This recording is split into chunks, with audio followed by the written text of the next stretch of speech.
halkan waa Muqdisho Soomaaliya oo aad kala socotaan BSS Radio oo ku hadla afka boqortooyada soo jireenka Soomaaliya kaasoo hawada si toos aad uga dhageysanaysaan.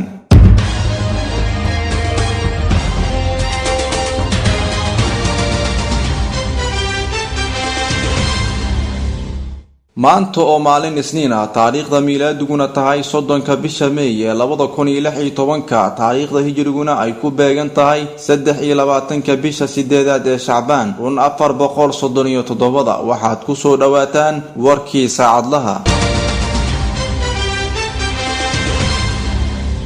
700 oo tahriibayaal ah oo ka yimid dalka Liibiya una tahriibayay dalka Talyaaniga ayaa ay wararku sheegayaan in lagu laayahay badda ودحيسا ليبيا iyo Talyaaniga hay-adda u qaabilsan qaramada midoobay qaxootiga oo markii la soo gaabiyo loo yaqaan UNHCR ayaa sheegtay in tahriibayaal gaaraya 700 oo saarna 3 doonyo oo kala duwan ay la degtay doonyadii ay wateen ayadoona sheegtay in lagu laayahay baddaasi. sidoo kale wararka ayaa sheegaya in maanta ay doon kale ku quustay baddaasi ayadoona loo diray maraakiib gurmada si ay u badbaadiyaan dadkaasi saarna doontaasi خوستي wararka ayaa sheegaya in usbuucani uu yahay isbuuca ugu dhimashada badan tahriibayaasha sanadkani.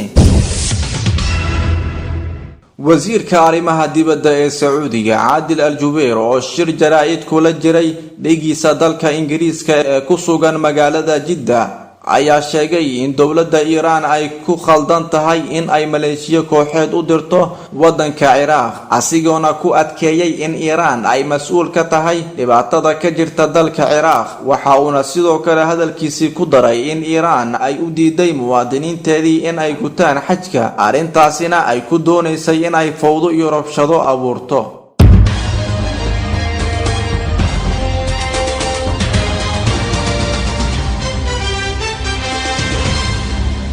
wali halka aad nagala socotaan waa BSS Radio oo ku hadla afka boqortooyada soo jireenka Soomaaliya. wararka ka imaanaya dalka Turkiga ayaa sheegaya in ra'iisul wasaare loo ansixiyay in uu noqdo Binali Yildirim oo kamid ah asaasayaashii xisbiga talada haya wadankaasi ee AK-Part. Binali Yildirim ayaa ay baarlamaanka Turkiga cod aqlabiyada ku ansixiyeen inuu noqdo ra'iisul wasaaraha wadankaasi ee Turkiga waxa ayna wararka sheegayaan in ra'iisul wasaarahani cusub ay aad isugu dhow yihiin madaxweynaha wadankaasi ee Rajab Tayyip Erdogan. xukuumadani cusub ee baarlamaanka Turkiga ay ansixiyeen ayaa lagu wadaa in ay si degdeg ah u diyaariso isbedel awood qaybsiga ka dhaxeeya xafiisyada madaxweynaha iyo ra'iisul wasaaraha ayadoona arintani ay u baahan tahay in dastuurka wadankaasi wax laga bedelo.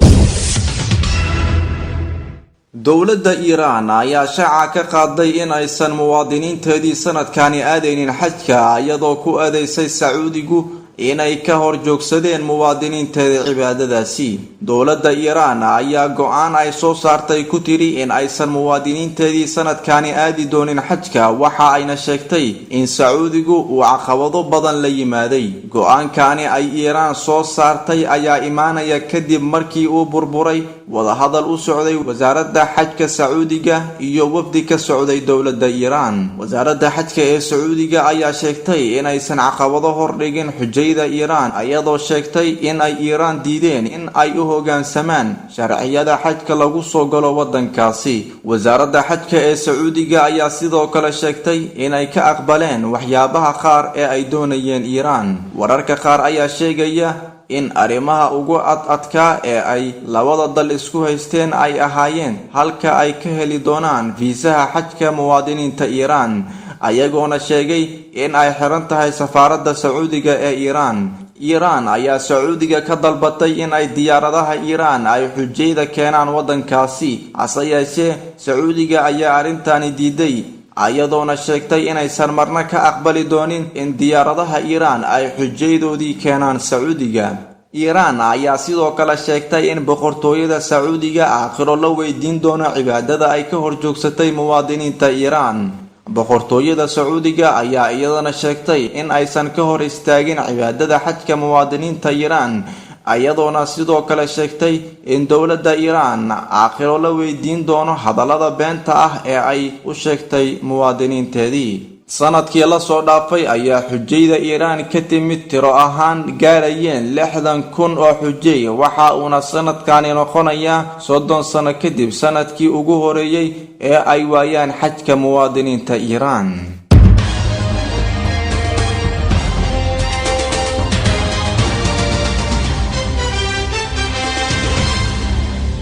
wali halka aad nagala socotaan waa BSS Radio oo ku hadla afka boqortooyada soo jireenka Soomaaliya. gudoomiyaha wada hadalada ee mucaaradka Suuriya oo lagu magacaabo Maxamed Aloosh ayaa is-casilay asagoona sheegay inuu isu casilay wada hadaladii Syria oo dhicisoobay. Maxamed Aloosh ayaa kamid ah guddiga wada hadalada Suuriya ee magaciisa loo soo gaabiyo NHC waxa uuna warbaahinta u sheegay in wada hadaladii ay wadeen Suuriya aysan wax xal ah keenin. guddiga wada hadalada ee NHC ayaa taageero weyn ka helaya boqortooyada Sacuudiga waxa ayna sheegeen inay ku jahwareersan yihiin sidii wada hadalada loo dhaqangelin lahaa. banaanbaxyo looga soo horjeedo islaamka oo ay soo abaabuleen xisbiga cunsuriga ee ka jira wadanka Australia oo markii la soo gaabiyo loo yaqaano UBF ayaa markii dambe isu bedelay dagaal gacan ka hadal ah. shacabka ka soo horjeeda cunsuriyada ayaa iyagana sidoo kale dibadbaxyo kala hor yimaaday dibadbaxyadii ay dhigayeen xisbiga cunsuriga ah waxaana halkaasi ka dhashay dagaal gacan ka hadal ah oo labada dibadbaxyaal u dhaxeeya. sidoo kale waxaa isla markiiba goobta ay dibadbaxyaashu ku dagaalamayeen gaaray booliska wadankaasi ayagoona sunta indhaha ka ilmaysiisa u adeegsaday dibadbaxyaasha.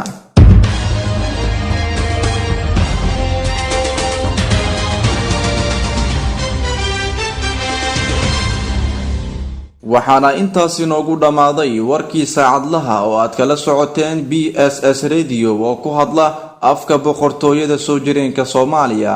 ciduu dhaafana waxa ay dib uga heli kartaa barta aynu ku leenahay internetka oo ah www.bss-somalia.com.